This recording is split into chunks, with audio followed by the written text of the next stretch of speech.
Hello, everyone. Welcome to another conversation at the Reuters Institute of Journalism. Very glad to have all of you joining in. This is a special one. It's also an issue that's quite close to my heart, and I think it will probably resonate with each and every female journalist across the world, and more importantly, for a female audience as well. What we're looking at today, and we're really going deep into the conversation, is what's happening in newsrooms. Why is there such a wide gap in terms of gender diversity? It's not an issue that hasn't been addressed before, but it is clear that disparities and inequities still exist. What's happening with the female audience? Why are we not catering more to what they need and what they would like to hear? And most importantly, what's happening with the crucial issue of leadership? Why is it that women get filtered out when we're looking at key roles of responsibility, editorial or otherwise, within newsrooms? I am delighted to present this report today, and I think there will be so much to talk about. So let me get straight to it in terms of introductions to the authors of the report. May I introduce first Luba Kassova, who is the main author of this report. She is also the author of the report's forerunners, and she's been looking at this issue for a while. The Missing Perspectives of Women in News was the first report. She followed that up with a COVID-focused report on what was happening with women across newsrooms. And she's, of course, director and co-founder of the International Audience Strategy Consultancy, AKAS. Welcome, Luba. And welcome as well to Richard Addy, who is, of course, director and co-founder at the same organization. He is the primary lead for the quantitative research that this report has revealed. And he has, interestingly, and I think fairly importantly, addressed the issue of the economics of this. Why does this make business sense for newsrooms, both in terms of what they do with female employees and, of course, what they do with their female audience? Welcome to both of you and to our audience that's joined in. And of course, a very special welcome, as always, to our Reuters fellows who have also joined in for this conversation. And I imagine would have a wealth of perspective to add from all the countries and regions that they represent. Luba, I thought we may start very briefly by just setting some context before you walk our audience through the takeaways of your report. There's sort of multiple issues that you have tried to address over here. You're looking at what's happening with gender diversity. You're looking with what we can do in terms of inclusion. And this is across regions like South Africa, the USA, the UK. And really the issue of persistently low visibility. Why don't you quickly, sort of give us a broad overview of what you found at this point when you came back to revisit the topic? Thank you, Mitalis. I'm so excited to be here speaking with you. Thank you for the opportunity to share the findings. So, as you said, this is the third in the series of reports, of the Missing Perspectives report, which is called From Outrage to Opportunity. And the most important thing, shift is in the weight of solutions that we're offering in this report compared to the previous two. What we zoned in on two very critical challenges that haven't been unlocked in terms of progress for decades. The first one is, as you said, the lagging representation of women in news leadership, but also, very importantly, their exclusion, cultural exclusion, even when they're part of the team, the leadership team. So we wanted to understand why they're excluded and what can be done to unlock progress. And the second objective and barrier that we explored very deeply is why there is such a persistence of invisibility of women in news coverage as contributors, featured, and mostly as protagonists. And very importantly, what can be done again to unlock progress? This time round, we looked at leadership by exploring the highest profile beats in news: politics, economics, business, foreign affairs. And we also looked at health in the context of its high profile during the pandemic. We also expanded the lens to look at women of color in South Africa, UK, and US, which are three of the countries we looked at, but we also looked at India, Nigeria, and Kenya. And that revealed enormous new insights for us.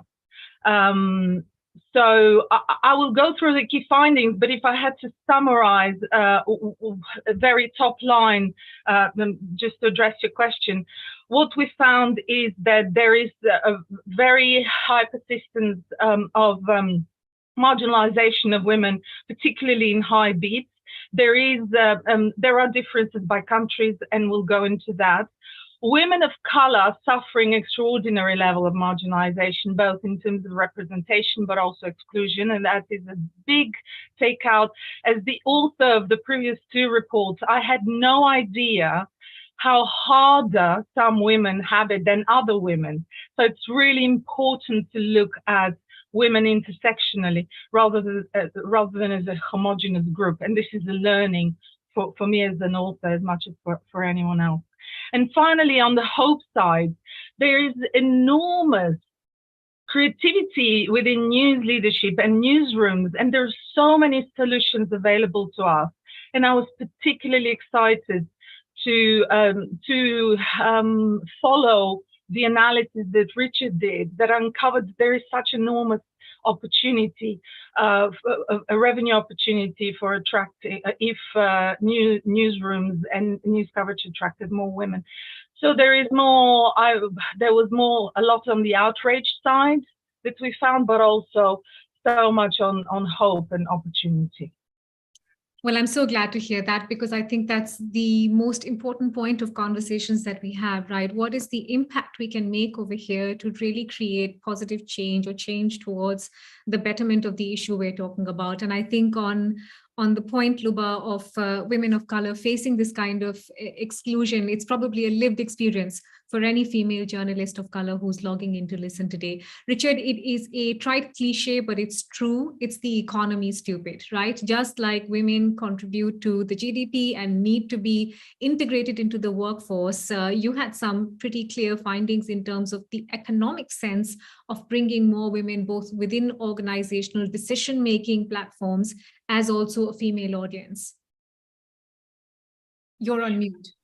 That's right. The really important dimension before I talk about the business case, however, is that we found quite a bit of research showing that it's important not to lead with the business case, because many members of staff and potentially some audiences will see it as just a cynical ploy to get your kind of ad dollars. So for sustainability in organizations, it's quite important that organizations do the kind of work that needs to be done across the whole value chain. And then as a result of doing that, they start to reduce what we call the gender consumption gap. And I'll go into that in more detail, but we were quite shocked by the disparity in consumption of news between women and men globally. And there's an extraordinary opportunity to slowly but surely, in a deliberate way, close that gap. And when we close that gap globally, there's an £11 billion cumulative revenue opportunity in the next 5 years, and $38 million, I should say, revenue opportunity in the next 10 years. Excellent. Can't wait to hear that. And I might argue back that given the situation for newsrooms, they should be listening very hard when someone is making a business case for including more by way of audience. So here's the flow of events. I will hand over to Luba, who will walk you through the key takeaways of her report. She hands the baton over to Richard, where we talk about the business case for this. And then, of course, lots and lots of questions so we can really get our teeth into this discussion. Luba, let me hand over to you. Thank you so much, Mitali. Let me share my screen with everyone. And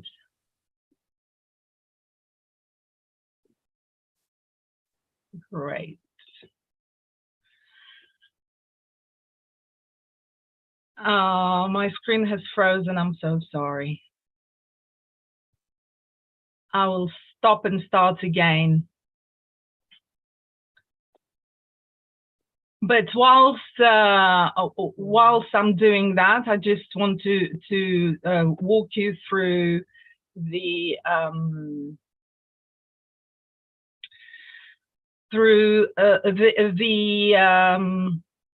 presentation. So what I'm going to do is I'm going to zone in on the findings from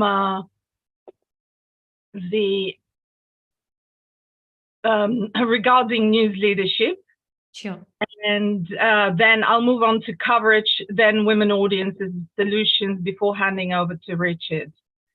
So I will try to resolve my connection issue very quickly. Apologies for that. Of course, when we tried it, it worked really beautifully before, but it never does. All Murphy's Law. Don't worry about it at all, Luba. Great. Yeah. So the way we've structured the solutions in the report, and generally we look through the news value chain. So looking at the news sector, news organization resources, including leadership and news leaders, then newsrooms, news gathering, news coverage, and news consumption. I already shared with you what the key challenges we aim to resolve are, so I'm not going to repeat that. However, one thing I think will be of interest to this audience is that there are multiple methodologies that we use to research the challenges and the opportunities. Amongst them are in-depth interviews, 41 interviews with editors from all over the world. That's something new that we hadn't done previously. We looked, for example, at 168 news initiatives with gender dimension. We analyzed 45 diversity reports, 1,666 news roles, editorial roles, the 1,680 online news brands, and 900 million stories. So it's very, very robust. So moving forward with women in news leadership.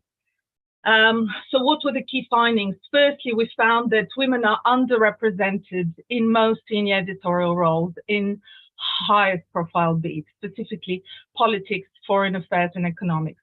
This here in yellow, you'll see the proportion of women, and in green, the proportion of men. Health is the only beat that we looked at where the gender parity has been reached in 5 of the countries, and in Nigeria, it's almost at parity, 45%. Politics is the beat that represented least well, where women are most underrepresented.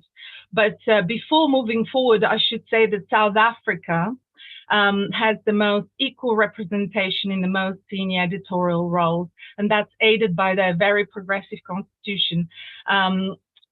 However, we'll get to the point where we talk about inclusion, and this is far off from being the case in terms of inclusion of women in news leadership when we talk about South Africa. As I mentioned, women, most senior editors are mostly underrepresented in politics. However, there is a real variation among different countries. We can see here that in Kenya and in regional news in India, there are no women at all at high position in political beats. In Nigeria, the proportion is 5 men to 1 woman. In the UK, 4 men to 1 woman. In the US, 2 men to 1 woman. And in India, national, national news media, it's 2 to 1 as well. Here is a quote from a senior male editor who explained the gender bias in politics beats very well. Some of our best political writers have been women, but for some reason, very few of them went up to become political editors. Maybe when it comes to promotion, the men get those jobs. As I mentioned, for the first time, we looked at women of color in the 3 multiracial societies, South Africa, the US, and UK. And what we found that women are significantly underrepresented in senior editorial roles compared to their proportion in the working population. For example, in South Africa, 46% of the working population are women of color, but only 25% are in most senior roles are women of color. In the US, it's 21% versus 8%, and in the UK, 8% versus 1%. There is so much inherent, implicit, and explicit bias against people of color in this business, it never ends. This is a reflection, a very poignant reflection by senior news leaders from the global north about the racial bias. We found shockingly that in the UK, no women of color occupy most senior editorial roles in politics, foreign affairs, or health. And in the US, women are underrepresented in politics and foreign affairs as senior editors by a factor of 7 and 5 compared to the working population. But even when women are in power, when they are very senior leaders, they often find that they're not included, they're not listened to, the mic's not given to them as readily as it's given to men. So I asked the editors that I interviewed what were the key barriers, inclusion barriers, and the top 3 that came back were: first, representation, the fact that there are often fewer women impedes on their inclusion, but also the persistent cultural stereotypes around assigning desks, placing often or assigning softer desks to women such as health, education, social affairs, versus harder news, which is politics, economics, and foreign affairs. And it is from those hard news desks that usually editors-in-chief are recruited, and women are less likely to make it into those roles. And these cultural stereotypes have persisted for decades, and they're still very much apparent today. Finally, the third factor is power and authority gender gap that women feel they have to deal with in news leadership. Women of color in editorial roles face a whole set of other battery of barriers on top that stem from their race, on top of the gender barriers that I just described. When asked what the key barriers they are for women of color progressing to news leadership roles, besides the obvious one, which was related to their race-based exclusion, there is a sense that there is evidence that they're systematically sidelined, and also their careers stalled because there is a lack of support for their growth within leadership and within organizations. Here is a quote that sums the problem. Women of color consistently discouraged from applying for leadership roles. So we're the worker bee, but we're not supposed to be a leader. This is from a senior female news leader from the global north. So to summarize the problem that women of color face, it's a quadruple bind, really. Firstly, they experience all the gender barriers that stem from their gender, but on top of that, there are overlaid the barriers stemming from their race or ethnicity. And on top of that, they're often expected to resolve the problem of their own underrepresentation by being thrusted in DEI initiatives, whether they want to or not be involved in them. And they're also very often the crucial support for those above, below, and their colleagues. So as a result of that, women of color are more in leadership, are more likely to burn out and ultimately to leave organizations at higher rate than other groups. Moving on to the key insights in terms of women in news coverage. So firstly, there is bad news that the Missing Perspectives of News report found that there was very marginal interest in covering gender equality issues. which was under a percent when we did the previous report. And now we found that that interest has shrunk further post-COVID. So news organizations are really losing interest in gender equality issues, despite the structural barriers that women face becoming more significant post-pandemic. We also looked at understanding to what extent the share of voice of women is marginalized compared to men's, and we found that that still is very much the case in each of the 6 countries and globally.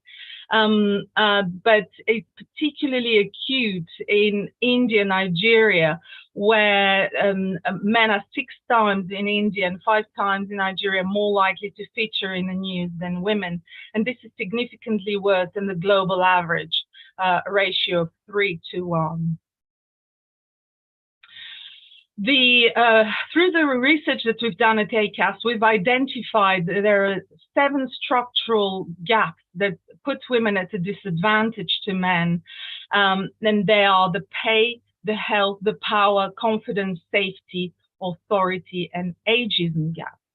So we wanted to understand to what extent these gaps are covered in news coverage. So we analyzed 900 million stories from GDELT, a database, and we found that essentially news coverage of the 7 gaps is largely absent. Only 1 in 5,000 stories makes a reference to one of these 7 gaps, which is much smaller than 1 in 200 stories that contain gender equality related terms, which already is very low. So what I did during the interviews, I asked editors which of those gaps they felt should be covered most urgently. And the only gap that commanded majority of their votes was the pay gap. And there were some very interesting differences between South and North when it came to some of the other gaps. For example, 27% of the editors suggested that it's important to prioritize covering the confidence gap, and all of them were from the global South. Whereas vast majority of those that prioritized the authority gap, also 27%, were actually from the global North. Ageism gap is completely under the radar of everyone, and that's and it's really interesting to point that this priority of the gaps actually maps out. When you look at the coverage of these gaps, it is the same priority as you see here, which came from the interviews. And that goes to show how important the lived experience of editors is in terms of the stories that they end up selecting. I just want to take you through one gap, the health gap, to illustrate how many stories are actually missing from the coverage. So first of all, in the majority of measured countries, there is a health ranking gap in favor of men. So health ranking of women is lower than that of men. In fact, in 90 out of the 156 countries, including the UK, US, Nigeria, and Kenya. And if you look at the UK, for example, there is enormous amount of coverage of day-to-day crises that the National Health Service faces in the UK. However, there is rarely focus on gender differences in health issues between men and women. For example, did you know that the UK has the 12th out of 156 countries largest health ranking gap globally? Also, women are twice as likely to die as men in the 30 days following a heart attack due to misattribution of their symptoms of physical symptoms to psychological issues, or in fact dismissal of their symptoms altogether. There is a serious racial bias in healthcare that leads to worse care and poor health outcomes for ethnic minority populations, especially for women. However, not a single person of color is a health editor in news in the UK. So these stories are missed. They're missed on the basis that gender is not a lens, and they're missed on the basis of race also, and ethnicity not being a lens. for editors. Very quickly, based on your own very data, Reuters Institute data, we looked at women audiences from the perspective of trying to understand the gap in the interest between men and women in different news genres. And what we found, it was fascinating, that out of the 16 genres, 11 genres are actually favored more by women than men. But the 5 genres where men are significantly more interested than women are those that are edited heavily by men in editorial roles. This is international news, political, business news, science, tech, and sport. So I will focus now on the solutions before I hand over to Richard, who is also obviously talking about a very significant solution. The power to make this happen is firmly in our hands, said Laura Zelenko from Bloomberg, who wrote the foreword to the report. We have organized the 12 solutions around each element of the news value chain that I alluded to at the beginning of this presentation. And it's really important to highlight that there is no silver bullet. Often organizations decide that, for example, very frequently they just hire women or more minority people from ethnic minority groups, and they think that's the job done. However, all the research that we've seen shows that that's not enough. There needs to be interventions at each part of the news value chain for change to happen, even if it's changing it by a little bit. So, for example, in news leadership, we have a battery of solutions that focus on improving representation of women in news leadership, and another battery that's particularly aimed to help the representation of women of color.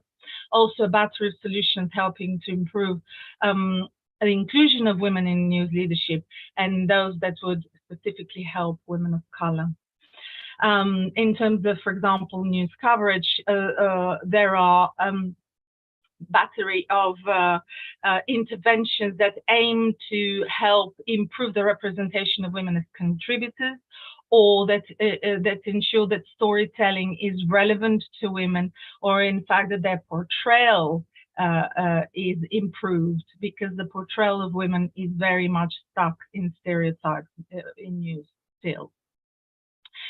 Here are examples of tactical solutions for improving representation and inclusion of women in leadership. They're amongst my favorites. So conducting gender audits, which usually expose that there is a lot more skewed towards men than editors or journalists thought there would be. Identifying barriers, inclusion barriers, by actually rolling out surveys that measure sense of belonging. Measuring diversity and inclusion intersectionally, because only then will it become apparent what the barriers are for women of color. And currently they are intersectionally invisible within news organizations. Developing talent retention programs targeting mid-managers, because it is at that point where there is most likely attrition. And support being offered by representatives of the majority group, who should offer to support initiatives aimed at people of color, rather than relying on them to resolve their own problems. And here are some tactical solutions that aim to make coverage more equitable, and I'm happy to go into any of them in more detail as the Q&A.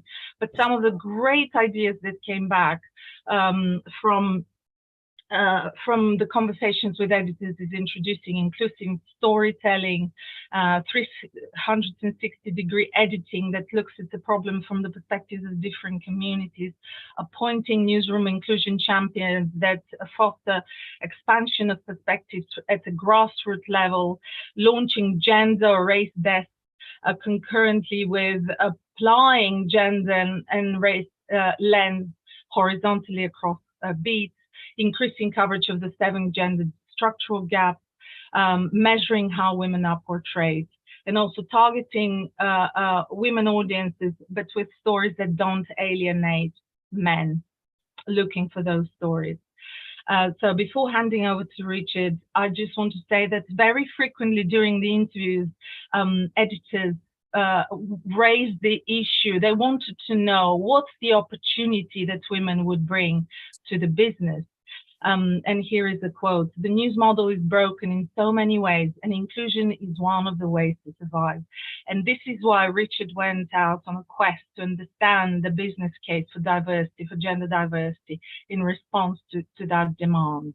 Over to you, Richard. Thank you very much, Luba. So the first step in what we did on the next slide is understand what the landscape of research was currently. We found just over 200 pieces of research which specifically looked at the gender equity business case, so the articles and papers. And what we found in those was that half of them didn't actually have a sense of what the variable that was changing was. Was it you're changing your CEO, or was it you're changing your content? So it was very hard to understand what was driving the impact. Less than half of them, even though they were business cased, specifically talked about financial benefits.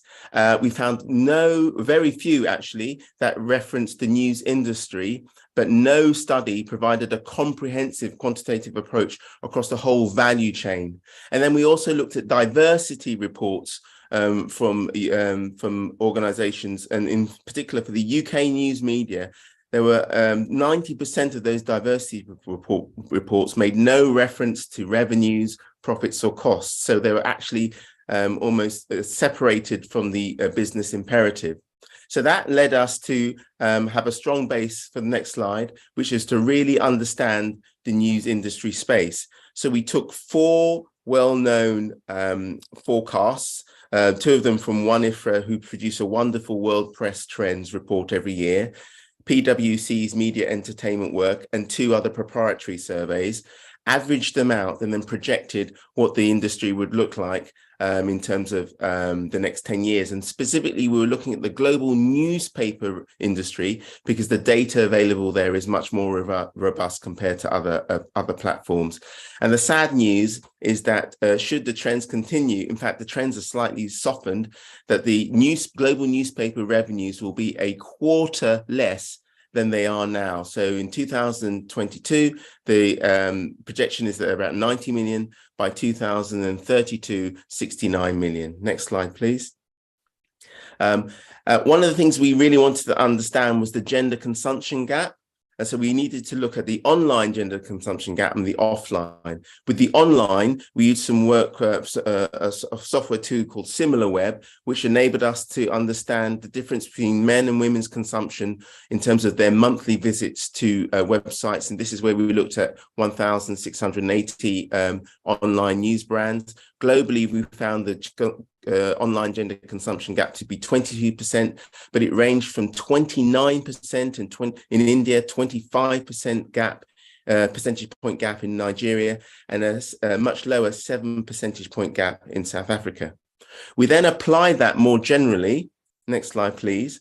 Once we took account of the smaller gender consumption gap for newsprint, we had a full gap of 15 to 16%, which we saw would be continuing if no action was taken between 2022 and 2032.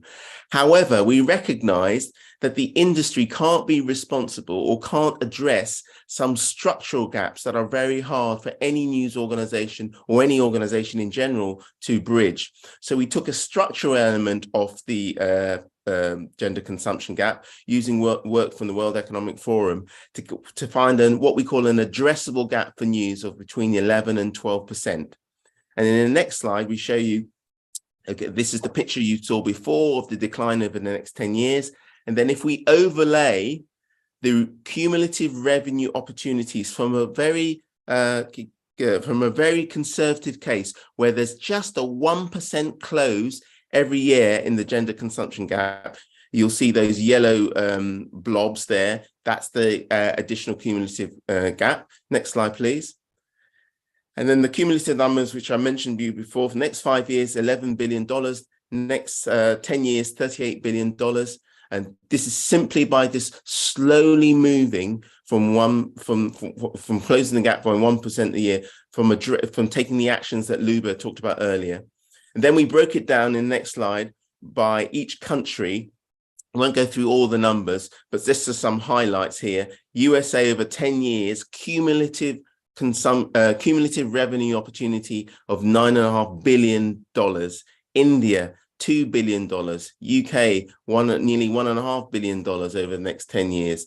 And Kenya, Nigeria, and South Africa, all significant money is being pulled through. Next slide, please. And then over to you, Luba. Thank you. And just to finish off, I want to highlight that we interviewed and built 9 case studies of trailblazing organizations that are actually making a difference and improving sometimes in more than one element of the value chain from all over the world. So the New York Times, Mint, Bloomberg, African Women in Media, Cabalaria, Nation Media Group, the Fuller Project, Guardian, and a media. So please do check them out in your own time. And finally, here is the URL for the landing page that has a lot of resources, including an implementation guide for organizations that would like to actually give it a go and start making changes. So have a look at that. We are happy also to provide any of these slides or in fact, the whole presentation. So over to you, Mitali.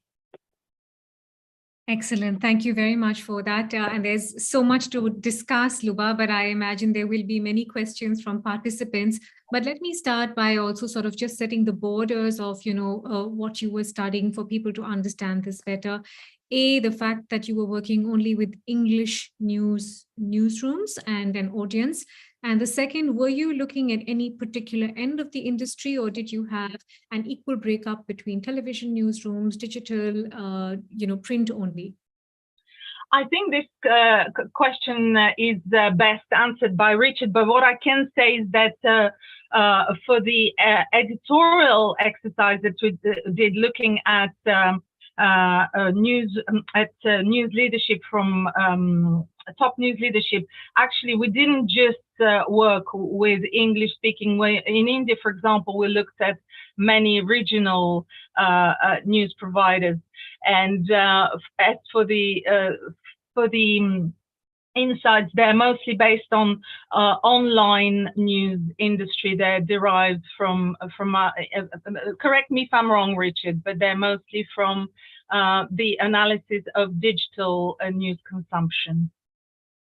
Yeah. So in terms of the business case, as I mentioned, the business case was solely focused on the revenues generated by the global newspaper space. In terms of the 1,166 editorial roles and 354 news brands, that was across the whole, that was any news brand. So it could be television, it could be radio, it could be online.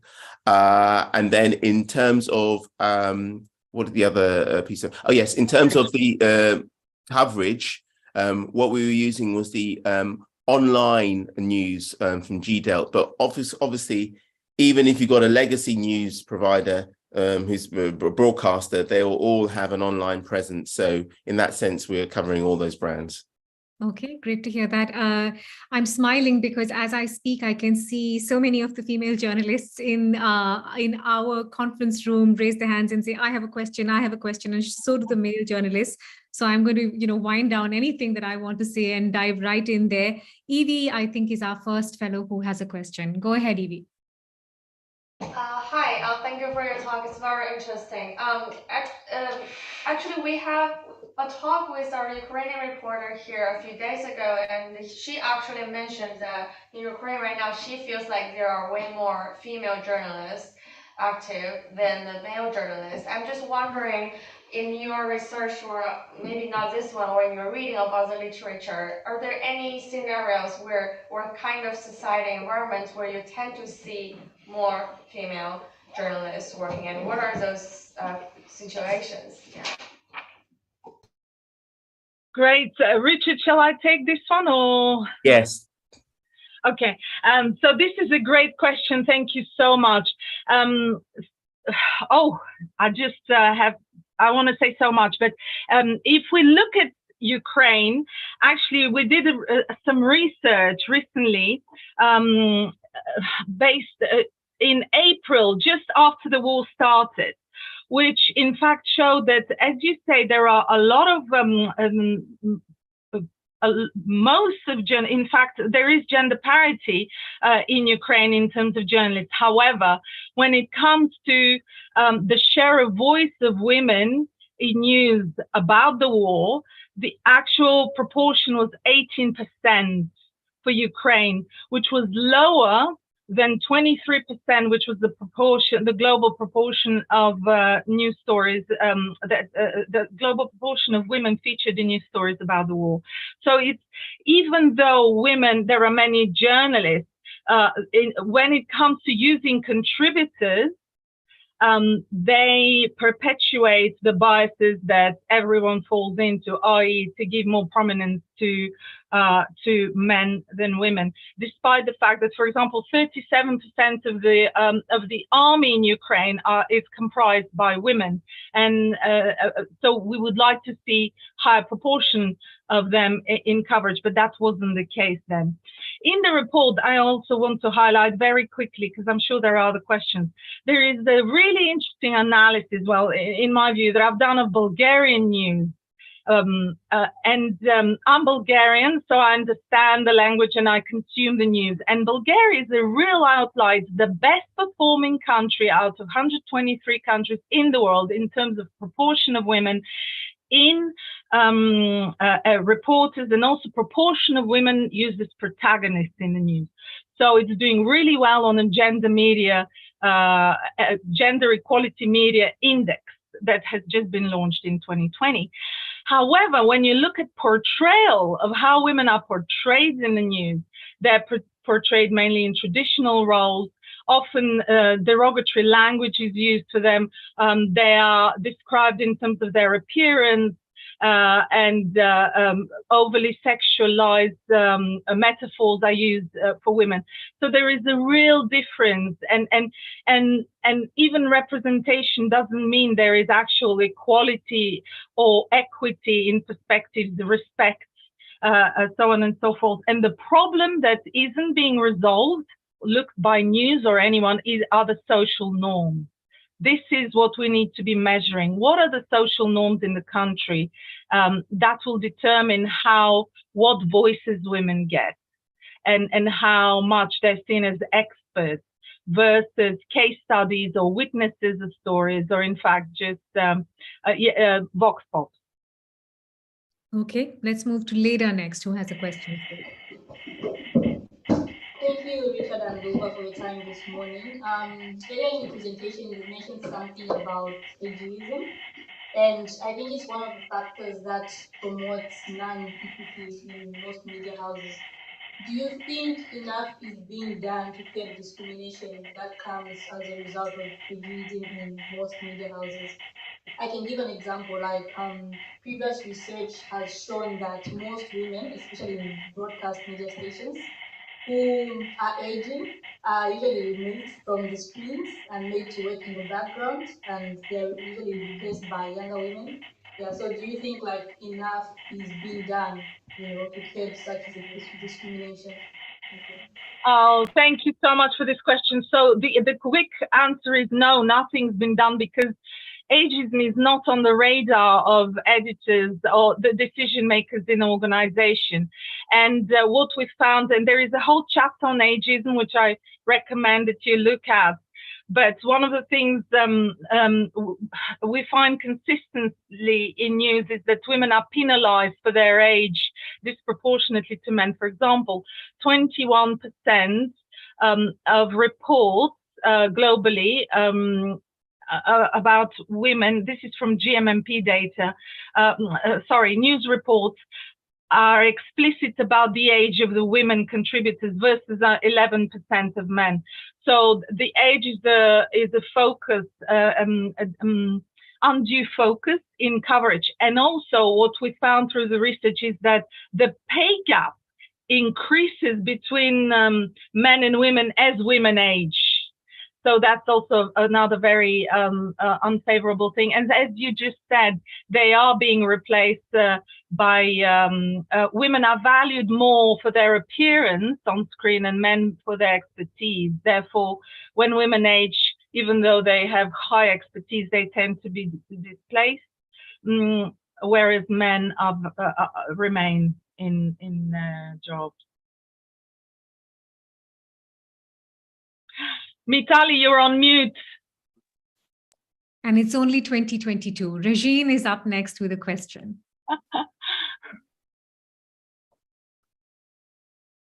I think you're on mute as well, Regine. We can't hear you. Hi, I'm Regine from the Philippines. Thank you so much for your presentation today. I found it very curious because in the local consciousness in my home country, a lot of the most visible editors and newsroom leaders are actually women, particularly when it comes to covering politics, when it comes to being anchors in the newsroom. But I was speaking with a sports journalist lately from my home country, and she had a lot of complaints over the representation of women in that beat. And it does show sometimes in coverage with the use of terms like lady athlete, like bells to refer to women in sports. So I was wondering if you guys took a look at that beat. And in beats that are, so that's my first question. My second question is, in beats where the culture is prone to be there's a bit of a bro culture, or it can be a bit of a sausage fest. What measures could be taken to kind of make that culture change? So I think I understood the first part about have we looked at sports beat, but Mitali, would you mind summarizing? Because it's very bad. I can summarize if it helps. Apart from sports, other industry beats like technology or finance, where it tends to be very masculine, did you have any similar findings or other findings as with the sports beat and the tendency for a lack of underrepresentation?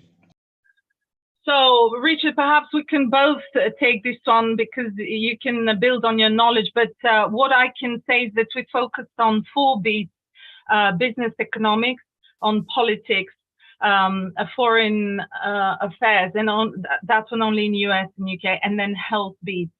But what we have seen, and Richard, you're much better placed to answer, is that the underrepresentation of women will be persistent in sports and technology beats, and certainly that impacts coverage. But Richard, I wondered whether you wanted to say anything.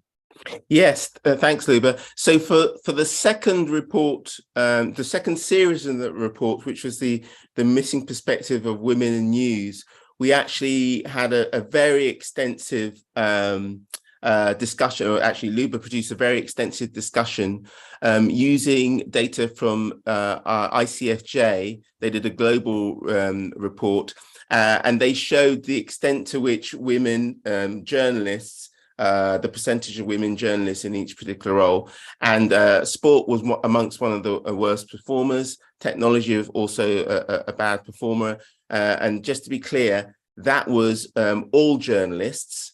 Whereas the work Luba's focused on in this particular report has been at the leadership level, editorial. And so we're very happy to share with you the past research, which actually goes quite in depth into a whole wide range of genres.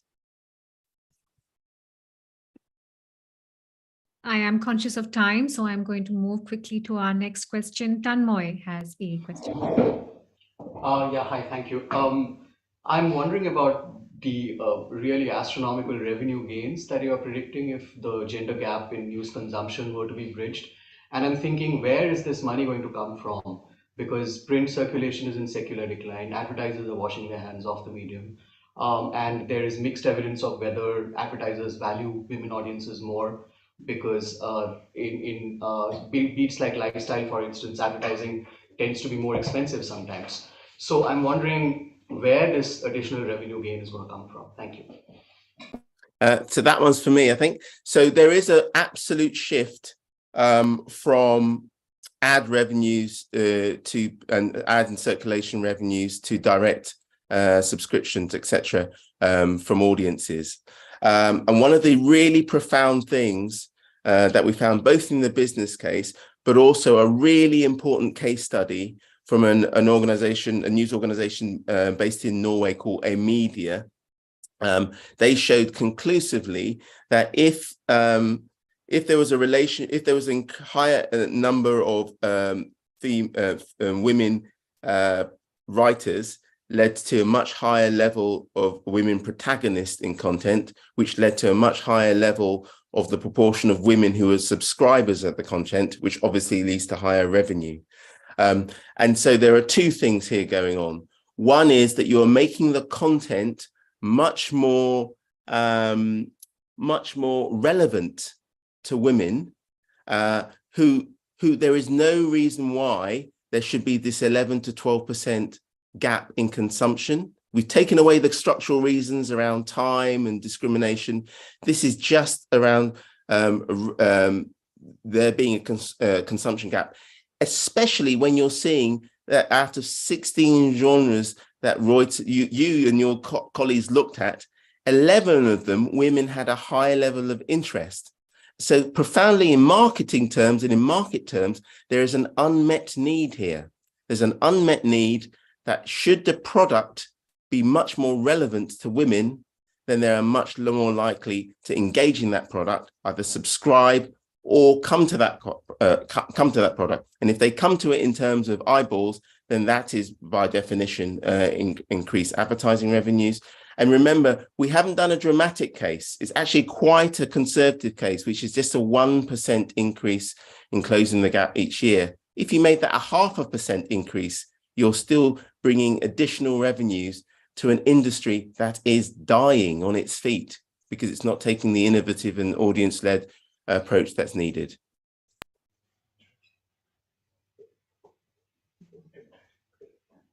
Okay, who's up next? It's me. Hi, I'm Vanessa from Austria. Thanks for being with us this afternoon. I want to go back to that slide with working bee versus leadership, so that women or people of color work a lot but never get through the management floor, more or less. So in politics or companies, they have maybe a quota system, if that's the word we use for that. Would that be any solution, or should we just... So my question is, should we just wait till things are changing, or would that make sense? Or is this the wrong signal? I don't know. Thank you so much. Great question. So what we found, and we've actually seen the report, is that when we looked at the power gap, is that in the proportion of women in parliament around the world has increased by 0.6% to 26.1% of all members of parliament.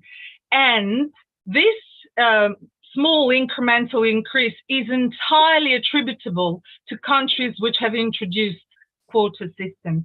And in fact, in countries where there are quotas, 32% of members of parliament are women, and in countries where there hasn't been and there were elections, only 20% were women. So it makes quite a difference. Also, in some real live case study, we could look at South Africa, because they essentially operate from a quota system due to their very progressive constitution. And in terms of representation, they're doing really well. The problem they face is inclusion and portrayal of women, and obviously patriarchal values that really prevail. But in terms of increasing representation, there is real evidence that quotas work. But I think journalists are very averse to them, because the argument is, well, it has to be on merit. There is a lot of resistance to them, is my understanding, but they are showing to work elsewhere. I think we have just enough time for one more question. Teshima, I believe it's you. Can I pop one little comment in about South Africa? I think it is really worth noting that the quota system did work in South Africa, but it also worked in a peculiar way in where companies were required to hire for diversity, and those who were perhaps still stuck in some apartheid thinking were very quick to hire white women. So there's a huge employment of white women in South Africa, and it makes it look like, oh, wow, they fixed their gender problem. But actually, it's just racism in disguise. So I just wanted to pop that in. And actually, it's such a great point. And Richard, you're much better placed to evidence this. But what we found is that it's extremely hard to see data for South Africa cut intersectionally. It's just lacking the and that backs up your point. Yeah, and I can add anecdotally, we have heard from many women of color from South African muslims about how they just don't see themselves represented in any leadership position. Nishima. Hi, I'm Tashima from the US. Thank you for your report on bridging the gender gap. I'm curious if you think the findings that you came out with can be used in gender diverse communities like trans and non-binary journalists. And if the answer is yes, if so, how? And my second question is, do you have any future plans to conduct a report like this for gender diverse communities? Richard, do you want to take this? Yeah, absolutely. So we are the first thing around the kind of funding. We got funding for a very specific area, and therefore diverse communities, for wider diverse communities that we weren't able to look for. In an ideal world, we would love to be able to look at a wider range of audiences, because the intersectionality discussion is needs to be much richer and much fuller. But there's obviously resource implications about what could be done in the time available. Broadly speaking, we would argue very strongly that the findings are very applicable to different groups, because the fundamental thing we're asking organizations to do at the get-go is to do an audit of where you stand now, to make individuals and communities visible, both inside your organization and outside your organization. And often in particular groups are just not measured, just not talked about, just not included. So that first step of getting the organization socialized into understanding their gaps would be incredibly important, and we think is widely needed. The little that we did do when we looked at wider groups and trans organizations, we didn't find enough research there. So it's a really enormous space that needs much more work. Guys, completely out of time, I'm afraid, but thank you so much. It's been a fascinating conversation. For those interested and logged in, as Luba and Richard pointed out, they've pointed you to where the resources are. I think speaking for journalists from across diverse communities, one can only say that everyone has a story about how they were excluded from a newsroom or excluded from a decision or a conversation. And that makes it even more important to bring this kind of data front, out, and center for news organizations to look it in the face and say, what are you specifically doing to address this? But thank you both for your time. Thank you for sharing the takeaways. Congratulations on another report, and I hope it's one of many more to come. Thank you so much.